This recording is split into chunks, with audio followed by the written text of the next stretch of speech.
Graça e paz, amados, eu sou Rita Oliveira e hoje nós vamos falar sobre o Evangelho que produz fruto. Ficou interessado? Então não sai daqui, porque nós já começamos estudando a Bíblia. O Evangelho que produz fruto, esse é o título do nosso estudo de hoje e o texto de referência se encontra em Colossenses 1:6. A minha versão é Nova Almeida atualizada. Esse Evangelho está produzindo fruto e crescendo em todo o mundo, assim como acontece entre vocês, desde o dia em que ouviram e entenderam a graça de Deus na verdade. Neste capítulo, o apóstolo Paulo destaca a fé que os colossenses têm em Cristo Jesus, o amor que eles demonstravam uns pelos outros e como o Evangelho estava produzindo fruto e crescendo, não só entre eles, mas no mundo inteiro. Mais adiante, o apóstolo Paulo destaca que o Evangelho cresce e frutifica à medida que a graça de Deus, na verdade, é ouvida e entendida. E na sequência, Paulo fala que ele tem orado para que os colossenses transbordem do pleno conhecimento da vontade de Deus, em toda a sabedoria e entendimento, pois só assim eles poderão viver de modo digno do Senhor, para o seu inteiro agrado, frutificando em toda boa obra e crescendo no pleno conhecimento de Deus. Então, claramente nós percebemos que o Evangelho frutifica a partir de nós, crentes em Cristo Jesus. Ou seja, quando nós frutificamos, nós estamos contribuindo com o crescimento e frutificação do próprio Evangelho no lugar em que estamos. Os colossenses estavam crescendo no Evangelho e o resto do mundo também. Agora, qual o segredo desse crescimento? Paulo deixou claro que a primeira coisa a ser feita é ouvir e entender a graça de Deus na verdade. Então, o que seria a verdade? Observe João 14:6. Jesus respondeu: Eu sou o caminho, a verdade e a vida. Ninguém vem ao Pai senão por mim. A verdade é o próprio Filho de Deus, Jesus. É o entendimento do propósito de Cristo nessa terra. Sua vida, sua morte, sua ressurreição, seu poder, sua comunhão, seu partir do pão, sua submissão, seu amor. O entendimento do que Cristo fez por você é fundamental para o seu crescimento e para o crescimento do Evangelho a partir de você nesta terra. Ainda, o entendimento do que Cristo pode fazer através de você é essencial para o crescimento do Evangelho. Observe na sequência de Colossenses 1 o que Paulo fala nos versículos 10 a 12. Dessa maneira, poderão viver de modo digno do Senhor, para o seu inteiro agrado, frutificando em toda boa obra e crescendo no conhecimento de Deus. Assim, vocês serão fortalecidos com todo o poder, segundo a força da sua glória, em toda a perseverança e paciência, com alegria, dando graças ao Pai que os capacitou a participar da herança dos santos na luz. Percebam o que Paulo fala. Dessa maneira vocês poderão viver de modo digno. De que maneira? Quando eles transbordam do pleno conhecimento da vontade de Deus, em toda a sabedoria e entendimento espiritual. Assim eles podem viver de modo digno do Senhor. Então, como os nossos irmãos em Colossos, eu e você precisamos conhecer plenamente a vontade do Senhor, com toda a sabedoria e entendimento. Não com entendimento natural, mas com entendimento espiritual, pois só assim viveremos de modo digno do Senhor. Mas que modo digno seria esse? A Bíblia diz que é para o seu inteiro agrado.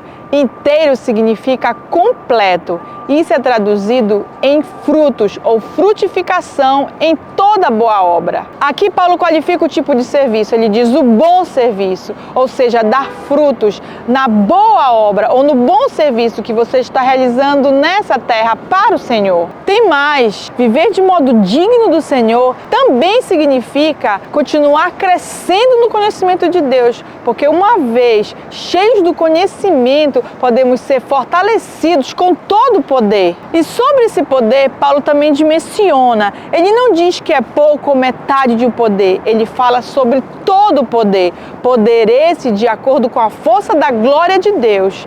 E sobre esse poder também, observe o que ele fala em Efésios 1:18-23. Peço que ele ilumine os olhos do coração de vocês, para que saibam qual é a esperança da vocação de vocês, qual é a riqueza da glória da sua herança nos santos, e qual é a suprema grandeza do seu poder sobre nós, os que cremos, segundo a eficácia da força do seu poder. Ele exerceu esse poder em Cristo, ressuscitando-o dentre os mortos e fazendo-o sentar à sua direita nas regiões celestiais, acima de todo principado, potestade, poder, domínio e de todo nome que se possa mencionar, não só no presente século, mas também no vindouro. E sujeitou todas as coisas debaixo dos pés de Cristo, e para ser o cabeça sobre todas as coisas, o deu à igreja, a qual é o seu corpo, a plenitude daquele que tudo enche em todas as coisas. Percebam que eu destaquei aqui uma boa parte do texto para que possamos compreender a grandeza, a dimensão deste poder que está sobre nós por meio do sacrifício do nosso Senhor Jesus Cristo. Ou seja, o mesmo poder que ressuscitou nosso Senhor Jesus e o colocou em uma posição privilegiada acima de todo poder, potestade, domínio, todo nome, sujeitou todas as coisas debaixo dos seus pés. Esse poder está sobre nós, a sua igreja, os que creem. Quando entendermos isso, viveremos de modo digno do Senhor já nesta terra. E é isso que Deus deseja para cada um de nós. Paulo também destaca que com pleno conhecimento da vontade de Deus seremos fortalecidos com toda a perseverança.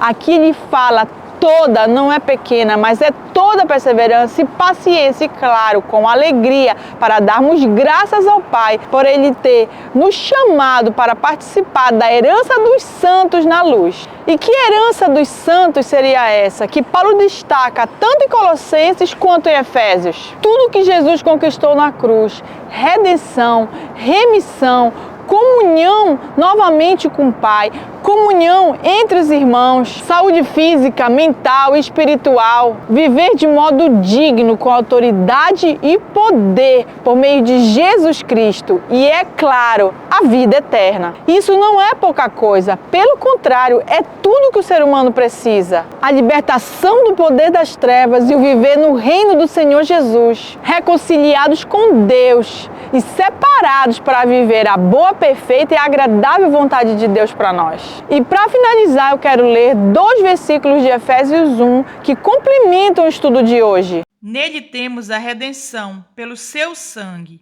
a remissão dos pecados, segundo a riqueza da sua graça, que Deus derramou abundantemente sobre nós, em toda sabedoria e entendimento. Percebam que por Jesus Cristo, por meio do seu sacrifício na cruz, temos a remissão e o perdão dos nossos pecados. Ainda toda a sabedoria e entendimento derramados sobre nós, de forma abundante, segundo a riqueza da sua graça, para podermos compreender a fundo a verdade em Cristo e assim podermos viver de modo digno do Senhor o evangelho que frutifica. Pense nisso e não viva qualquer evangelho, mas viva o evangelho que cresce e frutifica para a honra e glória de Deus.